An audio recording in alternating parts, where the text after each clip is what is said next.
Elképzelhető, hogy később szerelembe esnek a ChatGPT-vel emberek? Ennél láttunk szerintem meredekebbet is, szellemekkel házasodnak és hasonlóak, úgyhogy bármi elképzelhető. Számos skifiben megjelennek ezek a szerelem és a mesterséges intelligenciával, robottal vagy láthatatlan valamivel való kapcsolódás. Úgyhogy ez igaziból a saját szükségleteinkből következően előfordulhat és elképzelhető. Mai vendégem dr. Laki Beáta, bioetikus, valamint szervezeti és üzleti coach, aki többek között a mesterséges intelligencia etikai kérdéseivel is foglalkozik. Arra gondoltam, hogy ráhangolódásként elmesélnék egy történetet, és kíváncsi vagyok, hogy mi erről a véleményed. Használom a mesterséges intelligenciát én is, főleg a ChatGPT-t különböző ilyen inspirációra, szövegírásra, vagy hogyha bármi kérdésem van. Gyakran kérdezek a lovakról például, hogyha valami kérdésem van, mert hogy vannak lovaim, és korábban elárultam neki a lovam nevét. Mostanában, amikor újra kérdezek, akkor néhány hónappal ezelőtti témákról visszautal, tehát megválaszolja az én kérdésemet, és utána megkérdezi, hogy és Benőnél ezt tapasztalod, ugye Benő a lovamnak a neve, és amikor regisztráltam, vagy amikor újra elkezdtem használni a ChatGPT-t egy másik platformon, akkor nem regisztráltam, és feltettem neki ismét a kérdéseket valami más lovas témában, és nem kérdezett vissza, sőt, teljesen máshogy beszélt, mint amit én megszoktam, mivel hogy felvette már az én stílusomat itt az elmúlt hónapok alapján, és ilyen nagyon furcsa érzés volt bennem, hogy basszus, ez nem ismer engem, hogy de fura, hát nem tudja a Benőt, nem kérdez róla, nem rakja össze a korábbi kontextus alapján, hogy én mit akarok, és úgy éreztem, hogy muszáj belépnem az accountomban, mert hogy kb. Megcsalom azt, akit eddig beszélgettem vele, akivel így próbáltam egy kapcsolatot kialakítani, és ez valószínűleg egy elég ijesztő jelenség, és biztos sokan tapasztalják ezt, hogy így érzelmileg elkezdenek kötődni a ChatGPT-hez pusztán beszélgetés alapján, de hogy ez vajon normális, vagy ennek hol van a vége? Érdekes, hogy mennyire fontossá válik egy ilyen személytelen kapcsolat, úgy személytelen, hogy nem látod 3D-ben, hanem körülbelül azt éled meg, hogy csetelsz az ismerőseiddel a különböző platformokon, mert reagál arra, hogy ki vagy. És ennek a kötődésnek a kérdése, ez talán abból is származhat, hogy mire van igényünk, mi az, ami nekünk fontos, és hogyan tudunk kapcsolódni a másikhoz. Mert itt kialakult egy ilyen kvázi viszony, ami még ha tudjuk, hogy gépről beszélünk is, akkor is egy imitáció, mert azt adja vissza, amit én megosztottam vele, illetve próbál a humán igényekhez alkalmazkodni, valamint customizáltan így a te kérdéseidhez, te érdeklődésedhez, és ez elég jelentős mértékben befolyásolni tudja azt, hogy hogyan alakítod ki a többi kapcsolataidat. És ezzel kapcsolatban nekem is, vagy bennem is felmerült már az a kérdés, hogy mi van akkor, hogyha én tök jól elbeszélgetek a ChatGPT-vel, viszont a barátaimat annyira nem preferálom, nem így van, hogy egyelőre nem is érzem ezt, meg az tudatosabban benne vagyunk, akkor talán látjuk azt, hogy vannak ennek határai, de hogy a ChatGPT-vel, hogyha nincs kedvem beszélgetni, akkor nem beszélek. A barátaim viszont lehet, hogy azt mondják, hogy most szükségem van rád, és akkor én fogom magam, és felhívom. A ChatGPT-nek, hogyha azt mondom, szükségem van rád, ő reagálni fog, hogy miért, de ő sosem fogja azt kérni, hogy te légy szíves, foglalkozzál vele. Igen, ez egy érdekes gondolat. Bár én azt figyeltem meg magamon, hogy ahhoz képest, hogy amikor megjött ez az egész ChatGPT őrület, akkor ugye eleinte még vicces volt az, hogy hát nyilván én csúnyán sose bántam vele, de hogy azért úgy tesztelgettem, hogy mit reagál arra, hogyha mondjuk nem értelmes választ ad, és akkor én visszaválaszolok neki, hogy hát ez hülyeség, nem mondj már ilyeneket. Kíváncsi voltam, hogy erre hogy reagál, és nagyon alázatos volt. És akkor az olyan, már akkor is úgy megérintette az embert, mert hogy tényleg úgy válaszolt, hogy úgy elszégyelted magad, hogyha esetleg azt érezted, hogy megbántod, de akkor ez még vicces volt. Viszont ugye mostanra már eljutottunk odáig, hogy tényleg egy kicsit ilyen emberi kapcsolathoz hasonlítható, és már sokkal óvatosabban válaszolok neki, mert már nincs kedvem tesztelgetni ezt, hogy mit reagál, egyszerűen nem akarom megbántani. Tehát, hogy ilyen nagyon furcsa érzés ez. És ugye itt ez, amit mondtál te is, hogy a barátaid nyilván nekik vannak hangulataik, tehát, hogy nincs kedve veled beszélgetni, van kedved, nem tudom, és akkor a hangulatához mérten válaszol, ami ugye alakítja valamilyen szinten a kapcsolatotoknak a dinamikáját. A ChatGPT meg talán leginkább a te dinamikádat tudja felvenni, vagy legalábbis én azt látom, hogy tanulja, és akkor ezáltal egy nagyon közeli ismerősé tud válni, ami ugye az esetemben csak egy kvázi baráti, vagy nem baráti, hanem inkább egy ilyen kedves ismerősi, de hogy hol van ennek vajon a vége? Tehát, hogy elképzelhető, hogy később szerelembe esnek a ChatGPT-vel emberek? Ennél láttunk szerintem meredekebbet is, szellemekkel házasodnak és hasonlóak, úgyhogy bármi elképzelhető.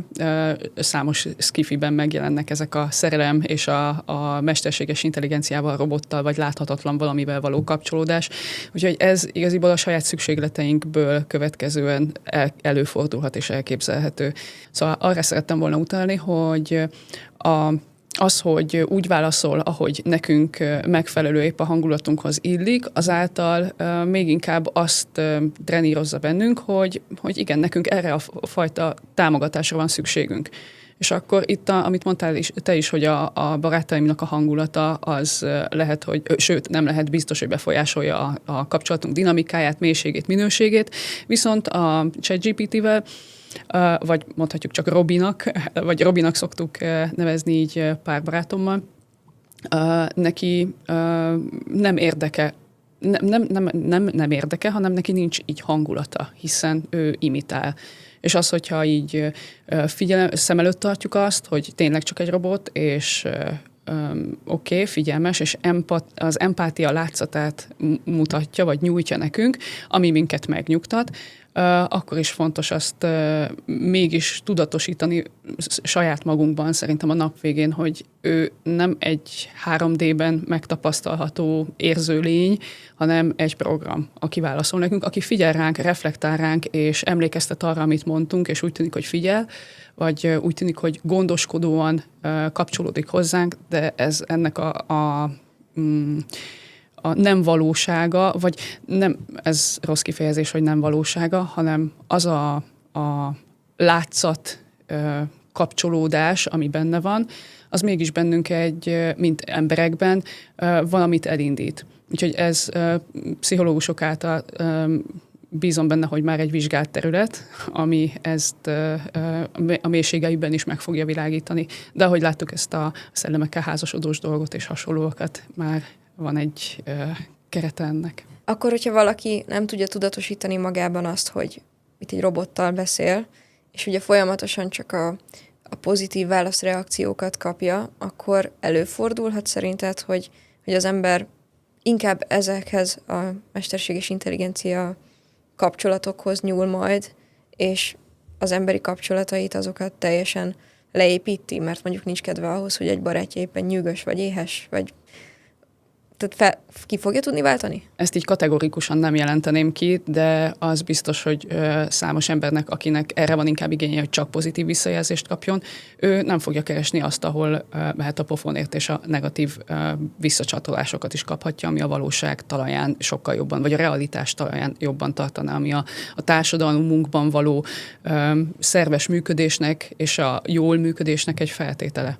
Viszont ahogy a személyközi kommunikációt is valamilyen módon befolyásolja, gondolom az élet más területein is tud hatást kiváltani. Tehát azért egyre többen használják ezt most már a marketingben, munkahelyeken, ugye lehet azt látni, hogy bizonyos munkaszituációkat ki tud váltani, és amúgy érdekelne ezzel kapcsolatban is, hogy például egy szervezeti működésben, hogyha belép a ChatGPT, vagy bármilyen más mesterséges intelligencia, akkor az hogyan fogja tudni megváltoztatni, vagy hogyan változtatja meg a dinamikáját mondjuk az együttműködéseknek. Ez ugye attól is függ, hogy milyen típusú mesterséges intelligenciát és hogyan integrálunk a szervezetbe. És itt, hogyha arra gondolunk, hogy személyi asszisztensként alkalmazzuk a mesterséges intelligenciát, akkor ugye kiválthatunk egy humán lépcsőfokot ebből a szervezeti struktúrából, de akár gondolhatunk arra is, hogy a rutin feladatoknak az ellátására vagy elvégzésére ugye automatizáljuk a folyamatainkat, és így gyakorlatilag lesznek olyan egyszerűbb feladatok, amelyeket nem a humán, nem az embernek, a dolgozó embernek kell elvégeznie, hanem akkor ez Több veszélyt és lehetőséget is rejt magában. Egyrészt veszély az, hogy túlságosan ráhagyatkozunk a mesterséges intelligenciára, és ezáltal gyakorlatilag hogyha képes megcsinálni egy feladatot, kiszervezzük neki egy darabig, ellenőrizgetjük, jól csinálja, jó, akkor a következőkben már nem fogjuk ellenőrizni. Így meg lehet az a kockázata is, hogy amikor hibázik, akkor azt nem fogjuk észrevenni. Nyilván erre vannak protokollok, hogy emberi kontroll nélkül vagy ellenőrzés nélkül nem mehet neki bizonyosak, attól függ, hogy milyen természetű ez a feladatelvégzés. És ennek egy következő, ilyen negatív következménye akár lehet az is, hogy az így felszabaduló energiáinkat, meg kapacitásunkat, kognitív kapacitásainkat nemhogy kihasználnánk arra, hogy fejlődjünk, és hogy ne kelljen foglalkoznunk a rutin feladatokkal, hanem sokkal értelmesebbet, kreatívabbat, újabbat elvégezzünk, vagy megtanuljunk, és ennek következtében pedig ellustulhatunk, mert belekényelmesedhetünk abba a helyzetbe, hogy oké, megadom a promptot a ChatGPT-nek, vagy bármilyen AI eszköznek, alkalmazásnak, ami segít minket, és akkor a munkám el van végezve, ránézek, és kész. Viszont ez azt a potenciált is magában foglalja, hogy amiről az előbb is beszéltem, hogy kapacitás, idő és kognitív kapacitásunk, ami felszabadul, azt tudatosan tudjuk arra fordítani, hogy még jobbak legyünk valamiben, vagy még jobban specializálódjunk, és lehet, hogy a mesterséges intelligencia támogatni fog, hogy hogyan lépegessünk ezen az úton, vagy már csak azzal is lehetővé teszi, hogy nem nekünk kell a másik feladatot elvégezni. Viszont ezt azért elég tudatosan kell magunkban építeni, hogy odafigyeljünk a másik területre, mert én abszolút tapasztalom ezt egyébként, hogy bizonyos feladatoknál annyira hajlamos vagyok a leegyszerűsített verziót választani, mivel hogy az agyunk az eleve úgy működik, hogy mindig az egyszerűsítést keresi. És akkor mondjuk tegyük fel, van egy szöveg, amit meg kell írni, és ha tudom azt, hogy abban nem feltétlenül kell érzelmet beletennem, hanem csak egy tájékoztató jellegű poszt például valamiről, hogy nem tudom, holnap a nyitvatartás változik, akkor nem biztos, hogy van kedvem nekiállni, gondolkozni, hogy megírjam, hanem leírom a ChatGPT-nek, és 3 másodperc alatt ott van a válasz. Viszont ugye ezáltal arra igazából ezáltal nem késztet arra, hogy gondolkozzak. Tehát, hogy ennek azért megvan a veszélye is, gondolom, hogy az egyszerűsítés az majd hosszú távon elég negatív eredményeket eredményez az agyunk működésében, ha nem tudatosan odafigyelünk rá, hogy akkor más feladatokba tegyük az energiát.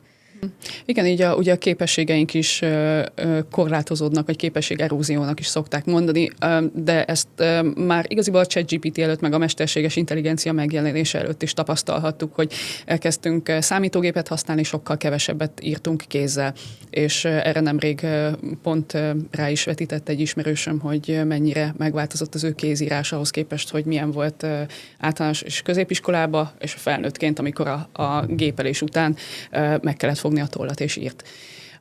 De ez nem csak a külalakra vonatkozhat, hanem arra is, hogy meg tudjuk-e fogalmazni magunk azt, hogy mit szeretnénk kifejezni, mit szeretnénk átadni, nem csak beírunk néhány kulcsszót a mesterséges intelligenciának, és ő ad egy ilyen nagyon szépen, szofisztikáltan megfogalmazott valamit. Úgyhogy igen, ez nagyon tudatosan érdemes kezelni, vagy legalábbis felfigyelni rá, hogy oké, ezt helyettesíti, de akkor én, hogyha nem szeretném mondjuk a megfelelő fogalmazási képességemet elveszíteni, akkor legalább azt az időt, amit megspóroltam vele, könyv olvasására, vagy egy cikk olvasására fordítsam. És akkor itt van egy ilyen win-win szituáció. De ehhez tényleg egy tudatos jelenlét kell ebben a folyamatban. És ezt én is tapasztalom, hogy ha ellustulok, akkor annak lehet következménye hosszú távon. Igen, mert ugye jó is, hogy említetted ezt a könyvolvasási példát. Most az jutott eszembe, hogy ha mondjuk olvasol egy könyvet, de te magad szeretnél egy könyvet írni, akkor nyilván valamennyire előre visz az, hogy olvasod, és akkor tanulsz belőle, meglátod a mintákat, meg ilyenek, de nyilván nem ugyanaz, mint hogyha te magad megírnád. És hogy például a tanulási folyamat is azért egészen meg fog változni. Tehát most már úgy tudom, hogy a nyelvtanítás is változik egy kicsit, mert hogy nem feltétlenül az az elvárás, hogy minden takra pontosan meg kell tudni csinálni, mert hogy úgyis ott a fordító, ami majd segít nekünk. Viszont akkor ugye egészen más lesz a tanulásnak a dinamikája ilyen formán, és ha mondjuk azt látom, hogy van egy feladat, amit ugye el tudok végezni a ChatGPT-vel, utána azt átolvasom, mert nyilván nem engedem ki úgy a kezem közül, hogy közben nem ellenőrzöm, de magát a megvalósítási folyamatot viszont kvázi kihagyom, tehát nem ülök fölötte és gondolkozom olyan órákig, hogy akkor mi legyen, akkor nem biztos, hogy meg tudom tanulni, és képes leszek mondjuk magamtól is megcsinálni. Tehát ugye mondhatni, hogy egy ilyen lektorálási részt azt nem lehet elhagyni, de közben meg nem tanulod meg te magad megcsinálni a feladatot. És akkor egy idő után, hogyha erre rácsatlakozhatok, a lektorálási folyamat minősége is romolni fog, mert a bemenetet és a kimenetet látod, de azt, hogy hogyan készült, azt nem. Amúgy tudod egy darabig, de egy idő után nem lesz rá szükséged, hogy lásd. Úgyhogy abszolút látom ennek a nehézségét, meg a nehézségét. Ha már itt a konkrét példáknál tartunk, akkor neked, mint oktató, ez gondolom elég sokszor kell szembenézned azzal, hogy akár a diákjaid úgy készítenek el egy feladatot, hogy egyértelműen mesterséges intelligencia által, ha mondjuk egy szakdolgozatot, vagy egy beadandót mesterséges intelligencia által készítenek, akkor az így etikai szempontból rendben van, vagy nincs rendben, vagy hogy ezt most milyen szemmel nézi egy oktató? Ez elég szenzitív téma, de nyilván akkor most kinek a szellemi termékét olvasom én, mert én speciál azt nem szeretem, amikor kapok egy szakdolgozatot, vagy bírálatra, vagy saját szakdolgozónál, hogy ordít róla, hogy ez egy mesterséges intelligencia által generált munka. Azt miért értékeljük? Én nem a mesterséges intelligenciával akarok beszélgetni, hanem a hallgatónak a tudására és az ő szemléletmódjára vagyok kíváncsi, nem arra, hogy beírta azt, hogy ezt és ezt nézd meg, és akkor adjál belőle nekem valamit. Úgyhogy ez nagyon tényleg ingoványos talaj, és erre az egyetemeknek különböző szabályozásaik vannak, hogy milyen mértékben, hogyan, milyen megjelöléssel lehet használni a mesterséges intelligenciát, viszont óhatatlanul azt fogja előbb vagy utóbb magával vonni, hogy a szakdolgozatnak a lényege az gyakorlatilag elvész, hiszen az a fajta számonkérés vagy tudományos gondolkodásnak a visszaadása az ebben a formában már nem lesz objektíven mérhető, hogy valóban az a hallgató csinálta, nem az, hogy csinálta, hanem hogy valóban az a hallgató erre képes, és hogy otthon van abban a témában. És ezért is, ahogy a mesterséges intelligenciával kapcsolatban nagyon sokszor felmerül ez a rémhír, hogy el fogja venni az állásunkat. Sok minden kiszervezhetővé válik, akár így egy szakdolgozatírás is, de ez azt fogja generálni, vagy azt fogja eredményezni rövidebb vagy hosszabb távon, attól függ, hogy milyen mértékben hódít ez teret, hogy megváltoznak az elvárásrendszerek, és akár a munkavilágában új munkaköröket kell létrehozni, amire nem képes a mesterséges intelligencia, hanem az ember, az emberi kreativitás, az emberi képességek adottak ehhez, illetve a mesterséges intelligencia támogatással azt lehet. És ugyanígy az oktatásban a záróvizsga előtti egyik számonkérésnek a formája sem az lesz, hogy szakdolgozatot írunk. És ugyanez vonatkozik már akár a félévközi beadandó meg a prezentációkra, amit készítenek a hallgatók, és lehet érezni néha a minőségén, hogy nem sok köze van a témához, amiről beszél, de a ChatGPT nagyon jól összerakta neki ezt az anyagot. És talán így oktatói szempontból az egyik felelősségünk nem az, hogy korlátozzuk a mesterséges intelligencia használatát, hanem megmutassuk, hogy hogyan lehet jól használni arra, hogy ne úgy helyettünk dolgozzon, hogy a mi képességeink rovására megy, hanem úgy, hogy hogyan ad hozzá a mi munkánkhoz, és nem csak a megúszást támogatja.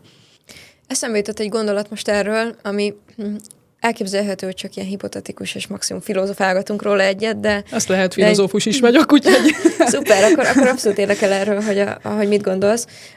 Ugye itt említettem az előbb, hogy számomra is azok a feladatok a megúszósabbak, amik nem állnak közel hozzám, viszont ha valamihez van érzelmi elköteleződésem, akkor ott azt nem bízom rá a mesterséges intelligenciára, hiszen részt akarok venni a folyamatban, azt akarom, hogy érződjön, hogy az én vagyok, hogy nem egy gép, és tényleg akkor sokkal szívesebben veszem a fáradtságot, hogy megtegyem ugye az alkotási folyamatot. És hogy ez például nem lehet egy megoldás, akár így a jövőre nézve, hogy azért most az oktatásban sok esetben az van, hogy az ember megúszósra veszi, tehát hogy mert legyen meg a szakdolgozat, legyen meg a beadandó, csináljuk meg, és akkor felejtsük el. Tehát nyilván azért a szakdolgozatnál próbálnak olyan témát választani, ami úgy érzelmileg közel áll hozzájuk, de sokszor egy ponton már lehet, hogy elveszítik ezt az érdeklődést, és hogy lehet, hogy sokkal több érzelmet fog kelleni belevinni mondjuk az egész oktatásba, meg az egész feladat elvégzésbe, hogy ne egy ilyen kötelező dolog legyen mondjuk egy szakdolgozatnak a megírása, hanem hogy azt érezzék, hogy hát ez aztán nagyon fontos neki, hogy ő maga saját gondolatait, érzéseit belevigye, mert akkor talán, ha csak kis részben is, de nem biztos, hogy mindent a mesterséges intelligencia által akarnak majd megoldani. Egy olyan ideális világban nagyon jól működne, ahol megfelelő idejük van a hallgatóknak, és nem leterheltek, mert már első évtől kezdve azt látom a második, harmadik hétnél, hogy fáradtak a hallgatók, és nem azért, mert buliztak hétfőtől péntekig, hanem mert tényleg jön az a hatalmas anyagmennyiség, meg az egyetemi lét, ami ezt így lehetetlenné teszi, hogy kipihenjék magukat. És ez a felsőbb években sem feltétlenül változik, pláne nem, amikor szigorú évben vannak gyakorlatokon, és akkor mellette még a szakdolgozathoz kutatást is kell végezniük. De az, hogy valóban, hogyha van egy olyan motiváció a szakdolgozat témája mögött, ami elkötelezetté teszi a hallgatót, hogy valóban foglalkozzon vele, és legalább egy kis része az övé legyen, a sajátja, az fenntarthatja ezt az érdeklődést, és azt, hogy ne akarja mindenképpen kiszervezni. Ezen a ponton, hogyha lehet, akkor megemlíteném az önreflexiónak a fontosságát, és ez megint csak visszakapcsolódik ahhoz, hogy tudatosnak kell lennünk a mesterséges intelligencia használata kapcsán, hiszen hogyha tudjuk, hogy az egy gép, akkor nem fogunk hozzá mondjuk érzelmileg kötődni, vagy hogyha egy feladatot elvégezhetünk, akkor tudjuk azt, hogy ez olyan következményekkel járhat a saját életünkre, hogy ezt és ezt nem kell csinálnunk, ezt és ezt előbb vagy utóbb nem fogjuk ugyanabban a minőségben tudni megcsinálni. Szóval itt az önreflexiónak a fontossága, és ez igaziból az élet minden területén szerintem egyre eszenciálisabb, és ebben a digitális korban meg különösen, hogy ezt a distinkciót meg tudjuk tenni, hogy ember és gép, ki vagyok én mit akarok, engem mi motivál, és ahhoz hogyan tudom segíteni a mesterséges intelligenciát, hogyha ebben a mesterséges intelligenciás kontextusban maradunk. Ha már az önreflexiót említetted, akkor ugye azért a mesterséges intelligenciához is kell egy erőteljes tudatosság. Ugye ezt korábban is beszéltük különböző témákat érintve, viszont ugye az a baj, hogy a mesterséges intelligenciát használóknak nagy része nem igazán tudatosan használja, hanem ugye egy ilyen megkönnyítés módon. És ilyen formán azért a mesterséges intelligencia egy csomó veszélyt is hordoz magában. Például akár csak mondjuk az álhírek kapcsán, vagy az olyan területek kapcsán, amiben most már egyre jobban be tud jönni a mesterséges intelligencia, és át tudja verni az embereket lényegében. Ez mennyire veszélyes szerinted? Vagy hogy lehet tudatosan készülni arra, hogy ne dőljünk be az eminek? Ez egy jó kérdés. Ez nagyon jó kérdés, és hogyha lenne hozzá bölcsek köve, akkor ezt így át is adnám. De ez akár így a kutatói tapasztalataimból, hogy hogyan kutat az ember forrást, vagy keres forrást, és szűri ki, hogy mi az, ami értékes, hogy mi sem. Ugyanígy megjelenhet ez a mindennapi életben a közösségi média közösségi média fogyasztás során is, hogyha találunk egy hírt, ami ilyen meghökkentőnek tűnik, vagy lehet, hogy pont azért készül így, mert szenzációhajhász, akkor utána nézünk több forrásból, több egymástól független forrástól, és nem azt csináljuk, hogy a ChatGPT-t megkérdezzük, hogy figyelj, ezt a cikket olvastam, mit gondolsz róla? Oké, és hogy tudnád megerősíteni, hogy ez igaz, és akkor bedob hozzá még olyat, mert azt kérdezted, hogy megerősítsen, és egy ilyen zárt körkérdést tettél fel gyakorlatilag, ami nem fog kivinni ebből a körből, vagy ebből a spirálból, viszont a kritikus gondolkodás az fontos lenne, hogy megmaradjon, ami pedig szintén energiaigényes. De van, amikor nem is az, hogy bedőlnek, hanem jó, pörgetjük, és ez ugye egy ilyen időeltöltés, meg nagyon hamar tovább pörgetnek az emberek, úgyhogy ez bizonyos szinten lehet, hogy nagy veszélyt nem jelent, de akik bedőlnek neki, vagy akik így áldozatul esnek ezeknek a deepfake-eknek, vagy eleve ártó szándékú híreknek, vagy felhívásoknak, hogy adakozz, mert nem tudom, kit kell segíteni, az viszont már károkozásnak minősül, és hogy lehet ez ellen védekezni, az csak az óvatossággal a mi megtapasztalatnak a kérdése, és nem feltétlenül az, hogy egyszer bedöltem neki, és ez nagyon sokba került nekem, az is egy tapasztalat. Nagyon jó lenne, hogyha ezt meg lehetne előzni, és más, nem más kárán, de más tapasztalatából, illetve más eszközökkel tudnánk ezt így kikerülni, vagy kiküszöbölni. Egyébként egy csomó olyan dolog van az interneten, ami nem is feltétlenül ilyen lehúzás, hanem például az utóbbi időben többször szembe jött velem, hogy mondjuk egy dekoratív hölgy állt a konyhapult mellett, és akkor ott volt a szöveg, hogy jaj, hát már 20 éve keresem a társam, de még mindig nem találtam meg, és semmi más nem maradt nekem, csak a főzés. És akkor ott van a több száz komment, vagy több ezer, hogy jaj, ne legyél szomorú, gyönyörű lány vagy, megtalálod majd te is az igazit, meg ugye ehhez hasonló dolgok, és amúgy az nagyon ijesztő, hogy emberek így konkrétan egy AI által generált képről nem veszik észre, hogy az kamu, meg hogy a szöveg is kamu, és hogyha ennek bedőlnek, akkor nyilvánvaló majd annak is be fognak dőlni, amit te mondtál, hogy és ugyanitt szeretnék kérni adományokat is, mert most már nem maradt paradicsomra sem pénzem. Vagy fel kell újítani a konyhát. Vagy fel kell újítani a konyhát, igen, és hogy nem is tudom egyébként, hogy ez így ilyen szempontból azt gyanítom, hogy az áll mögötte, hogy így az algoritmus nézve, meg akár így a Facebooknak a működését, hogy mondjuk látnak egy ilyen képet, oda kommentelnek, belájkolják, és a következő körben, amikor majd ugye ilyen remarketing módon visszahirdetnek ezekre az emberekre, akkor ők már ugye, tehát már látni fogja a rendszer, hogy ők azok, akik amúgy ezeket elhiszik, és gondolom majd visszacélozzák, tehát ez valószínűleg az 1.0, hogy megnézik, hogy ki harap rá erre a dologra.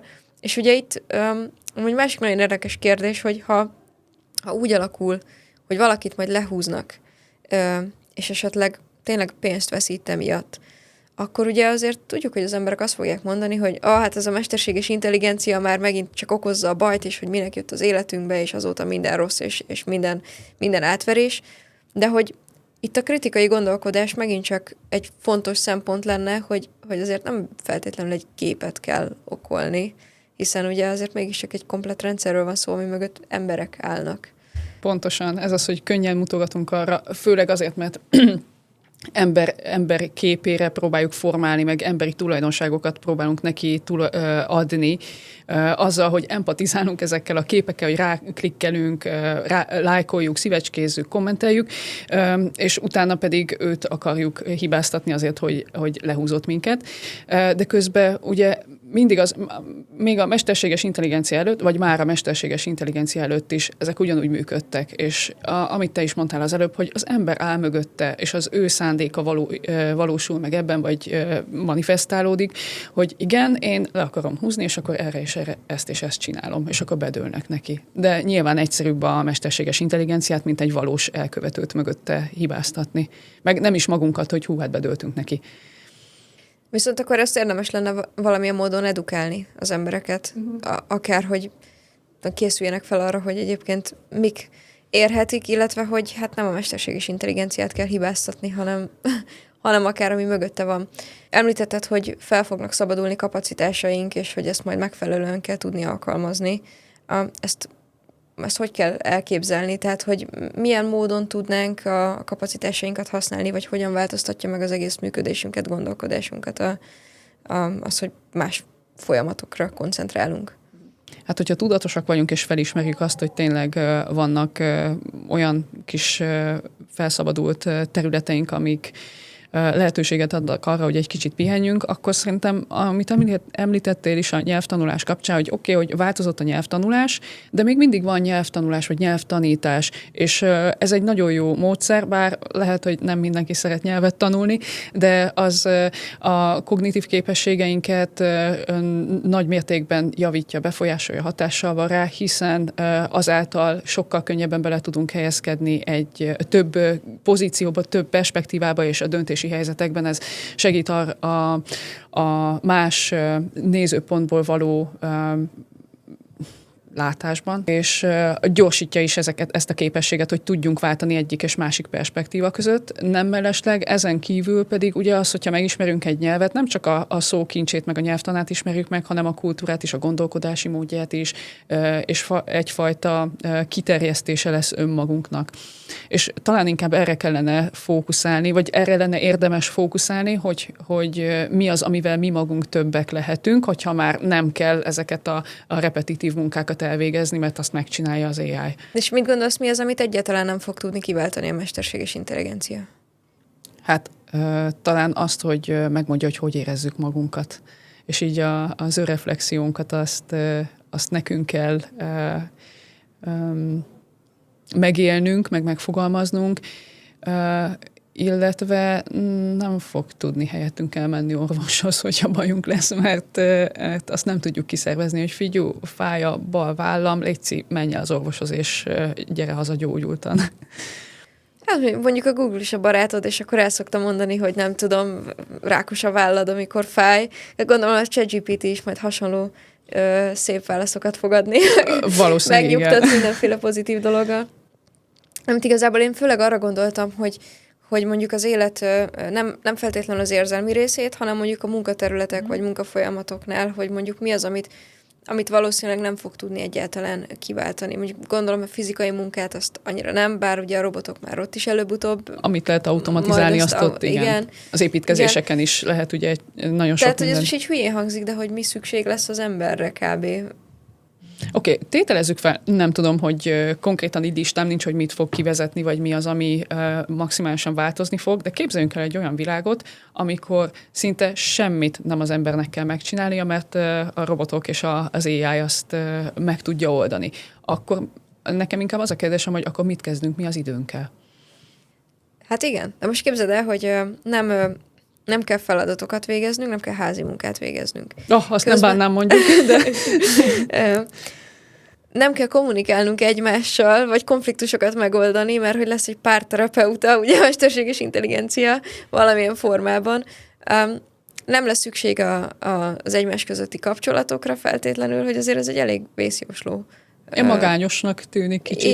Igen, tehát hogy valahol azért meg kell húzni a határt majd ebben, mert hogy azért valószínűleg nem lehet majd boldognak lenni egy gépi beszélgetéssel, bár ugye előbb-utóbb lesznek olyan babák, vagy nem tudom, ilyen alakok, akik majd esetleg még jól is néz ki, meg még beszél is, meg még meg is ért, nem kérdez vissza, nem felesel, nem fáj a feje. Szóval katalógusból jöhet a társunk. Igen. hogy akkor ezt azért szerintem ez itt van.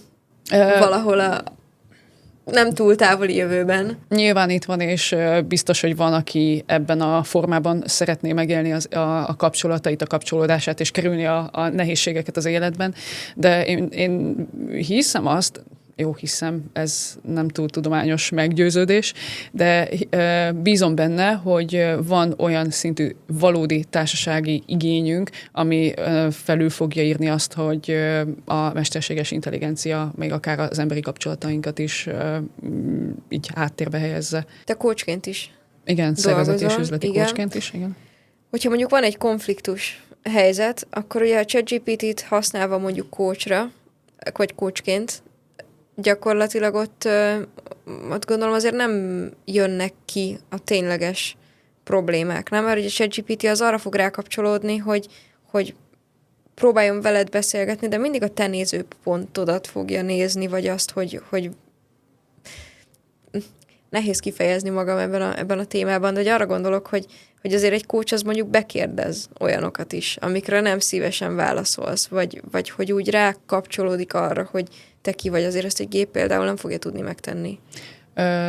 Meg nem is hatalmazzuk fel rá, hogy megtegye. Szóval coachként a legfontosabb eszközünk a kérdezés, és nem azzal a szándékkal belekérdezni, hogy hát most érez rosszul magad, hanem hogy perspektívaváltást lehetővé tegyük. És a mesterséges intelligencia eszembe nem jutott még használni coachingban, éppen azért, mert ez olyan szintű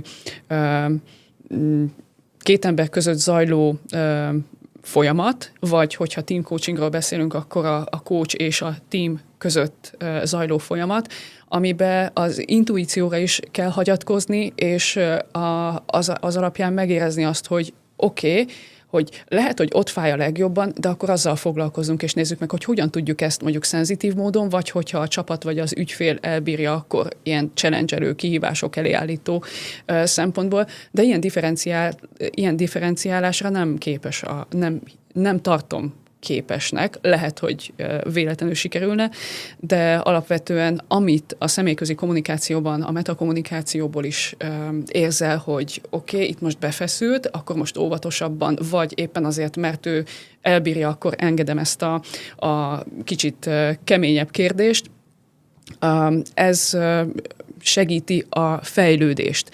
De azzal sosem fogjuk támogatni, hogy azt mondjuk, hogy jó, igen, igazad van, szerintem te tudtad jól, és hagyd békén, és kerüld el, és megmondja, hogy mit csináljál azért, hogy leginkább a tankönyv szerint megold a konfliktust. De ez pont nem az egyéni fejlődést támogatja. Köszönöm szépen, nagyon izgalmas dolgokat mondtál, és akkor én itt a konklúziót levonnám, hogy végül is bárhogy is alakul a jövő itt a mesterséges intelligencia szempontjából, azért a kreativitásra, a kritikai gondolkodásra, az emberek egymás közti kapcsolatokra remélhetőleg mindig lesz szükség és igény. Amit szerintem nagyon fontos a mesterséges intelligenciával kapcsolatban, hogy nem a mesterséges intelligenciától kell félni, és nem a mesterséges intelligencia rossz, hanem az a becsapós, hogy mi mit hiszünk, hogy mi a mesterséges intelligencia. Mert hogyha ténylegesen a valójában elfogadjuk, jelenlegi állapotában még nem ott tartunk, hogy egy öntudatra ébredt valami, hanem csak egy eszköz, egy gép, és támogat minket, addig konstruktívan tudjuk használni. Főleg, hogyha tudatosak is vagyunk. Hogyha viszont felruházunk emberi tulajdonságokkal, érzelmeket táplálunk iránta, vagy kapcsolódunk vele, az viszont hatással lehet a mi mindennapjainkra, és akár a jól létünkre is.